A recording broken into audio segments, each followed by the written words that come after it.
Добрый день, Ринат Иванович. Спасибо за то, что вы нашли время для интервью. Всего несколько дней назад завершились выборы президента Абхазии. По мнению самых разных экспертов, они прошли в позитивном русле, скажем так, без применения черных технологий. Есть такая точка зрения, что сенсацией этих выборов стал некий спящий электорат, собственно, благодаря которому Аслан Бжани и победил на выборах. Понимаю, что в одном вопросе совместила несколько, и тем не менее, хотелось бы поговорить и о цифрах, а они, как известно, вещь упрямая. Добрый день, Нисфа. На самом деле, хоть вопросов и несколько, но они все взаимосвязаны в одну цепочку, на мой взгляд. Значит, я понял, о какой статье вы на самом деле говорите. Я читал ее, это материал, опубликованный на «Эхо Кавказа».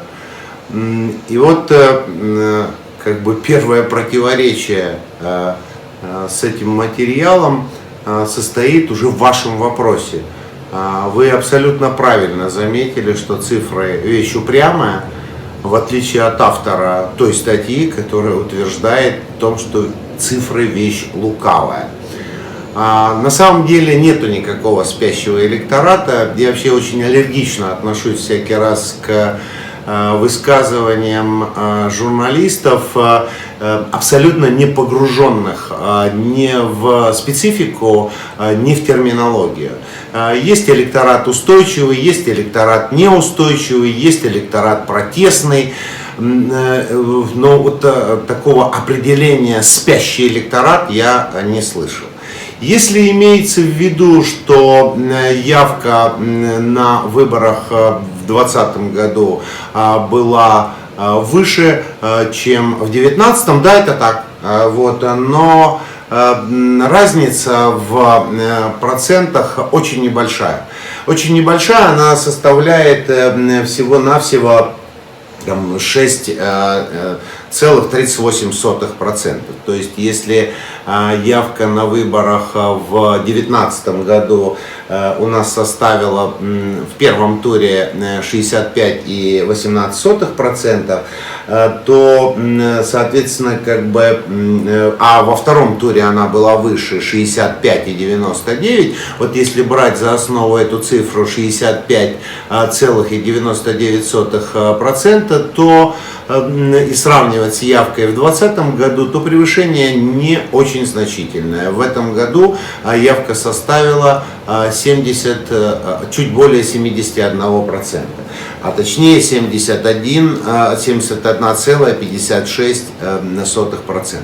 Поэтому говорить о том, что итоги выборов предопределил некий спящий электорат, мягко говоря, это вызывает просто недоумение, как я уже выше отметил, с профессиональной точки зрения отторжение.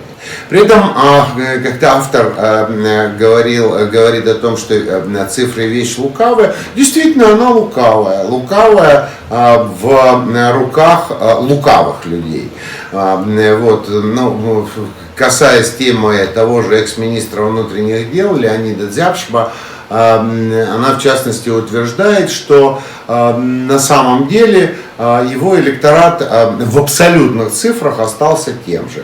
Это ложь. Это ложь и совершенно очевидная. Причем открываем статистику выборов 2019 года. Леонид Дзяпшба на тех выборах получил 4938 голосов, что составило 5,97%. На выборах 2020 года Леонид Дзяпшба получил поддержку 2114 голосов, что составляет 2,2%.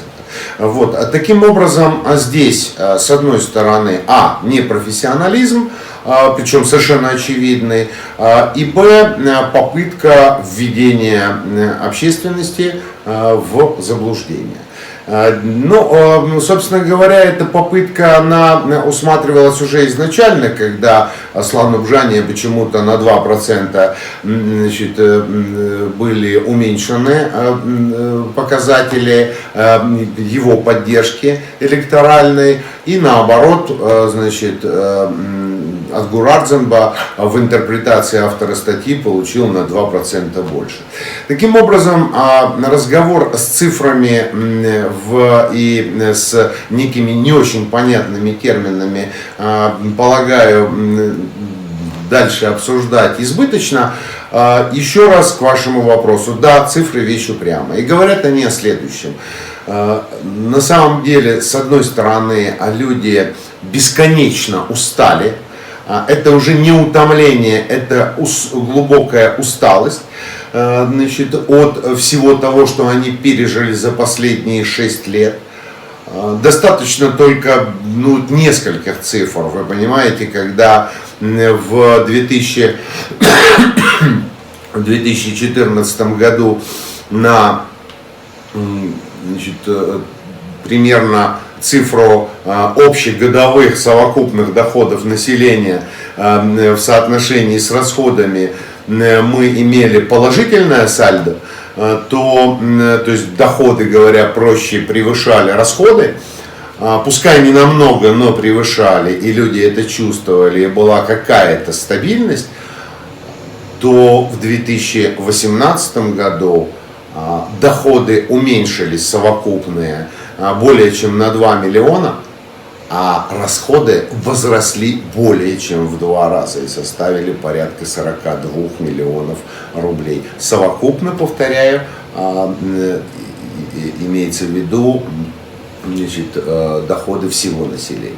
Да, здесь возможно предположить, что значительная часть доходов населения находится в так называемом теневом секторе, но опять это, собственно говоря, вопрос, не вопрос, а счет этот нужно предъявлять власти, которая своей совершенно неадекватной фискальной политикой привела людей к, а это в основном мелкий и средний бизнес, привела людей к тому, что они ушли в тень.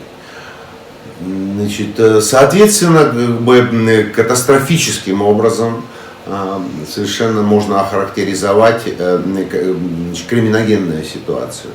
Она просто рухнула, когда эта цифра вообще известная, когда убийства и покушения на убийство за эти годы официально зарегистрированные превысили 100, цифру 100, когда, значит, грабежи зашкаливают за где-то цифру, по-моему, в 4000 за весь этот период, когда похищение людей, цифра по похищениям людей превысила цифру 20 за все эти годы. Люди, помимо нищеты, помимо совершенно очевидного обвала их экономического положения, помимо утраты веры в завтрашний день, оказались еще и в обстановке абсолютно жуткой физической незащищенности.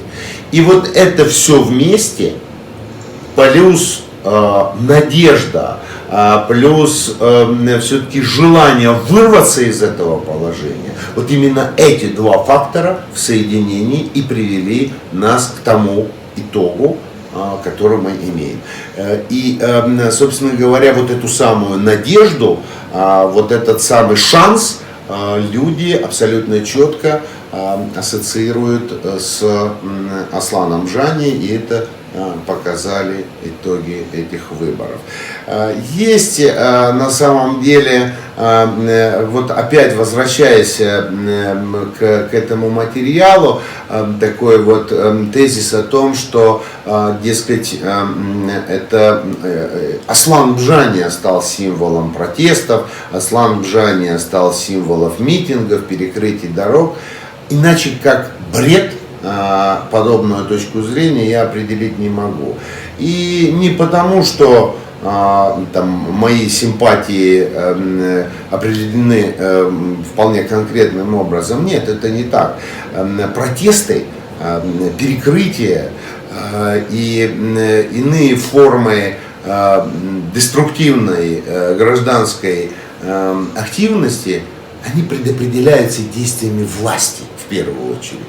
Протест это реакция на действия властей. И когда протест носит устойчивый характер, причем как бы устойчивый во времени и значит, с нарастанием по активности, это говорит о том, что власть не отвечает запросам общества, власть входит в конфликт с общественными интересами. И тот итог, который случился в январе 2020 года, он представляется вполне закономерным. Как и, я повторяю, результаты выборов. На ваш взгляд, какие вызовы стоят перед новой командой, которая уже меньше, чем через месяц возглавит страну и приступит к работе? Есть точка зрения, что Аслан Абжани весьма расплывчатое понимание экономики Абхазии, а его предвыборная кампания не дала избирателям понимания, какой же экономический путь развития он выберет. Как быть, если это соответствует действительности? Мне хочется услышать ваше экспертное мнение. Самый главный вызов, я бы его выделил отдельно, связан именно, как ни странно, с необычайно высокой электоральной поддержкой, которую получил Аслан Абжани в первом туре. Если попроще, то совершенно очевидным представляется тот факт, что планка общественного запроса чрезвычайно высока. А если еще совсем проще, еще проще, то у Аслана Абжани просто нету права на ошибку. Вот так сложилась ситуация. И люди просто категорически отказываются жить по-старому, жить так, как они жили 6 предыдущих лет. И они достаточно последовательны и жесткие в этом своем нежелании. Поэтому ситуация неординарная. Размеры стихийного бедствия, вообще говоря, пока на самом деле до конца непонятно. Это на все обилие цифр, заключений там контрольной палаты и так далее, и так далее.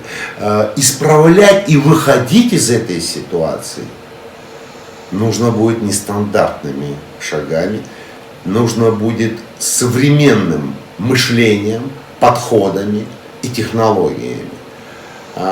Есть риск, я слышу его с разных сторон, о том, что Абхазия сейчас пойдет по пути такого а-ля слегка модернизированного советского, значит, такого типа управления, администрирования. Эта история приведет Абхазию, на мой взгляд, к новому взрыву, потому что она не даст результатов. И в этом смысле это главный вызов, а этого категорически не хочется. Это общество как никогда нуждается в стабильности.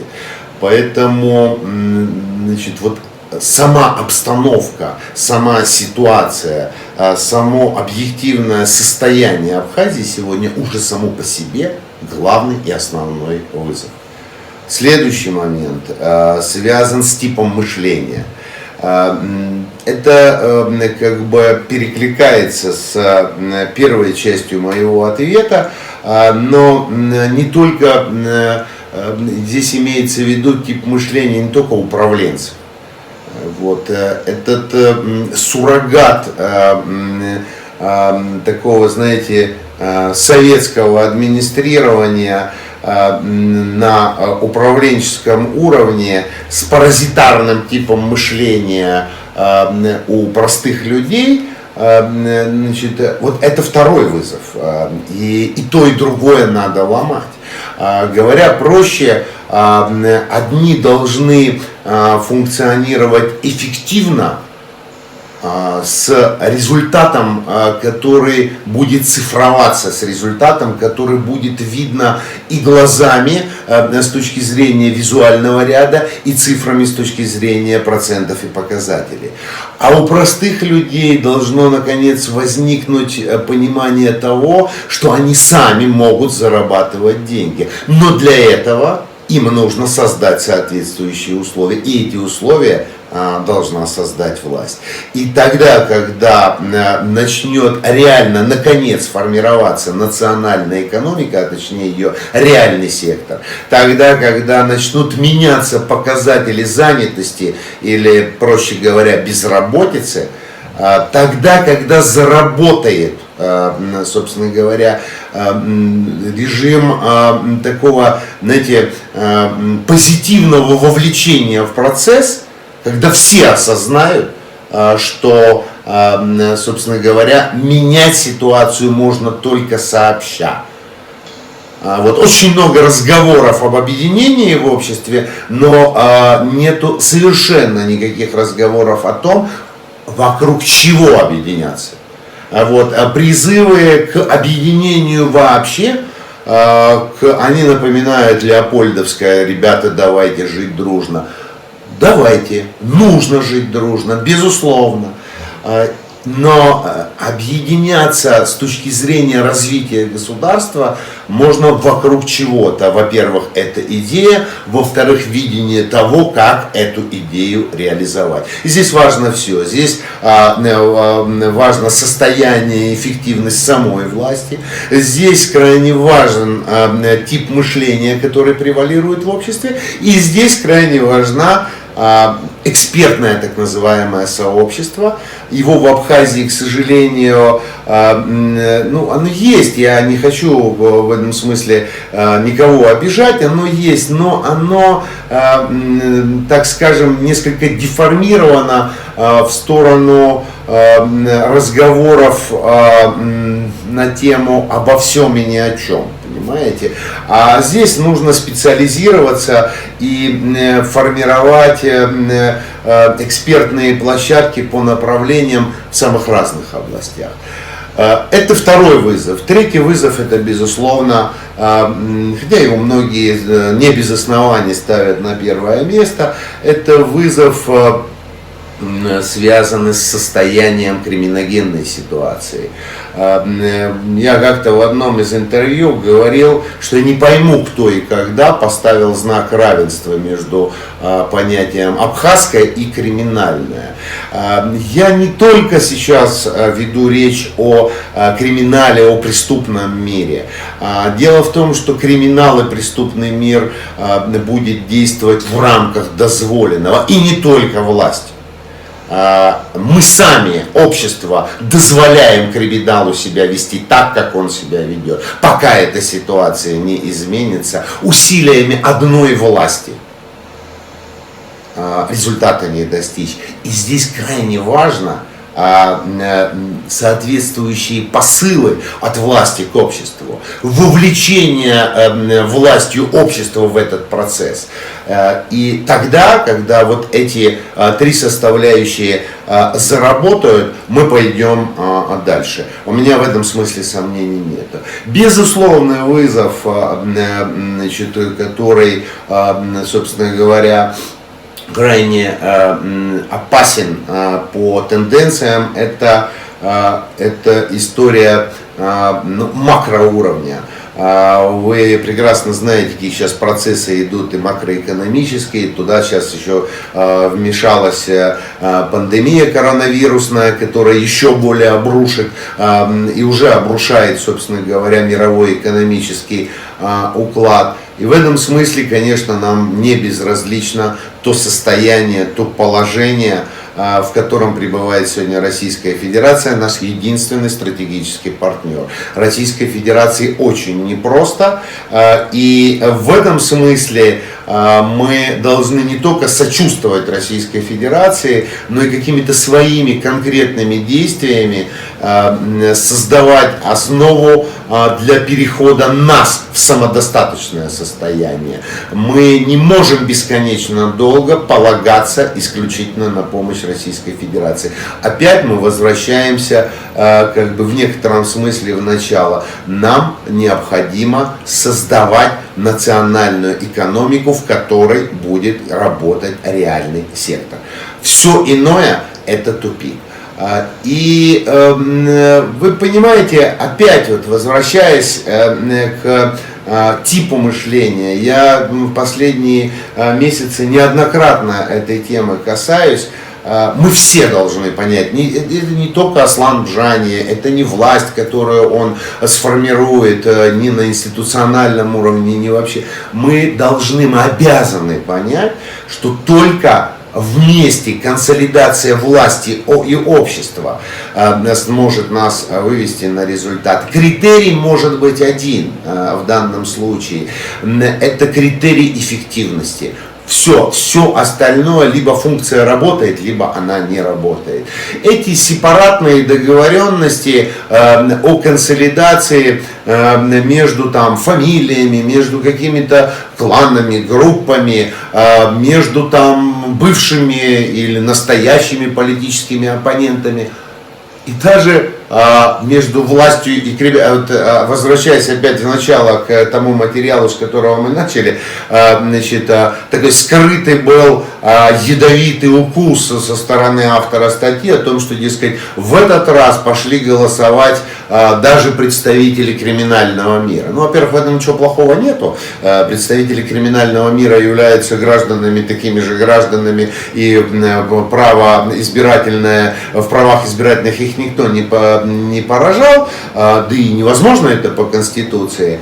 Хотя, возвращаясь, собственно говоря, к истории с криминальным миром, я, например, знаю о том, что именно предыдущий режим, и властью, честно говоря, этот режим, язык с большим трудом у меня, собственно, поворачивается назвать, именно тот режим пошел на прямой сговор с криминальным миром в перерыве в паузе между первым и вторым туром. Именно участие криминального мира в конечном итоге, инициированное предыдущим режимом, во многом предопределило тот итог, который мы получили в конечном итоге в сентябре. Вот я к чему это сейчас вспомнил? Я вспомнил только с одной точки зрения. Договариваться надо с акторами, а криминальный мир актором быть не может, актором государственным. Поэтому, как и клан не может быть актором государственным, как и конкретная фамилия не может быть актором государства. Поэтому, договариваться нужно вокруг какой-то абсолютно четкой, структурированной платформы, которой сегодня нету. И завершая, я могу сказать так, еще раз, карт-бланш, безусловно, дан вновь избранному президенту очень большой, судя и по поддержке, выраженной в цифрах, и по реальным настроениям людей. Но времени для изменения ситуации электоратом, боюсь, что будет отпущено очень немного. И это, собственно говоря, во многом предопределит интенсивность тех процессов, которые должны начаться. Нисфа, я хотел бы поблагодарить вас за наше общение, за наш разговор, за наш обмен мнениями. Поблагодарить и пожелать вам успеха. Успеха в это нелегкое время, достаточно тревожное время, вам, вашим медийным площадкам. Очень хотелось бы, чтобы они состоялись, были успешными, равно как и были бы успешными другие медийные площадки. Я хочу пожелать успеха всем журналистам Абхазии. Что бы кто ни говорил, журналистика в Абхазии есть, она жива, Можно много спорить там по поводу профессионализма, по поводу следования каким-то современным технологиям и так далее, и так далее. Это все недостатки, которые относительно быстро поправляются. Главное, есть люди. Есть люди, которые заинтересованы в постижении, в движении и в установлении всего того, что мы называем в конечном итоге справедливостью. Конечно, формула счастья, как и справедливости, у нас у каждого из нас разная. Но есть все равно общие критерии, которыми мы так или иначе руководствуемся. Вот возвращаясь к началу нашей беседы и развивая эту мысль, хотел бы сказать, что автор статьи про спящий электорат все эти годы находилась на бюджетном финансировании. Ни много ни мало за это время, по имеющейся у меня информации, она получила из бюджета более 3 миллионов рублей. При этом, что характерно, она получила эту поддержку государства без какого-либо конкурса, без какой-либо состязательности и конкурентности, будто некто свыше постановил, что именно она является олицетворением независимой прессы, которую государство должно поддерживать. И именно этим объясняется, по сути дела, ее безудержное абсолютно и несбалансированное поведение в информационном пространстве, и не только в информационном, но и в публичном вообще. Понятно, что терять такие деньги не очень приятно. Вещать справедливость за деньги и только за них можно, конечно, но парадокс в том, что справедливость за деньги гроша ломаного не стоит. И в этом смысле я хотел бы пожелать всем тем, кто работает в довольно сложных, противоречивых условиях в Абхазии в сфере журналистики, не терять чувство духа, не терять устремленности вперед и каким-то образом участвовать в строительстве того государства, которое мы все хотим в конечном итоге увидеть.